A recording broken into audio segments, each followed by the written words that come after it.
আজকের রেসিপি সর্ষে ভেন্ডি। আমার ইজির ব্লগদের সকল বন্ধুকে অনেক স্বাগত জানাই এই ছোট্ট পরিবার থেকে। আশা করছি তোমাদের এই ভিডিওটি ভালো লাগবে। দেখে নাও কীভাবে তৈরি করছি আমি রেসিপিটি। প্রথমে আলু আর ভেন্ডিগুলোকে আমি লম্বা লম্বাভাবে কেটে নিয়েছি। এইভাবে কাটলে কী হয়, দেখতে ভালো লাগে, খুব সুন্দর খেতেও লাগে। তোমরা যেমন খুশি কাটতে পারো। এরপর দিয়ে দিয়েছি কড়াইয়ের মধ্যে অল্প পরিমাণে কালো জিরে। এরপর ভেন্ডিগুলোকে আমি বেশ হালকা করে নেড়ে নেব।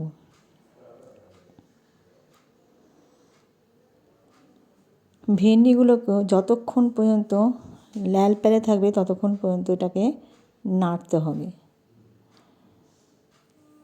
ভীষণ টেস্টি আর সুস্বাদু এটা একটা রেসিপি। শুকনো ভাতের সাথে খেতে খুব সুন্দর লাগে।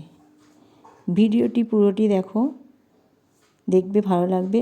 আশা করছি তোমরা পুরো ভিডিওটা দেখবে। আমার চ্যানেলে সকল বন্ধুকে অনেক অনেক স্বাগত জানাই এই পুরো ভিডিওটা দেখার জন্য। আর তোমরা অনেকেই পুরো ভিডিওটাই দেখো, সেটা আমি বুঝতেও পারি। যাই হোক, ভেন্ডিগুলোকে এবার আমি ভালো করে বেশ নাড়াচাড়া করে নিলাম। এরপর দিয়ে দেবো লম্বা লম্বা করে রাখা আলুগুলো। এটাও বেশ ভালো করে আমি নেড়ে নেব। এটা একটু সময় নেয়, কিন্তু খেতে খুব সুন্দর লাগে। তোমরা এইভাবে করে দেখবে, ভীষণ ভালো লাগে।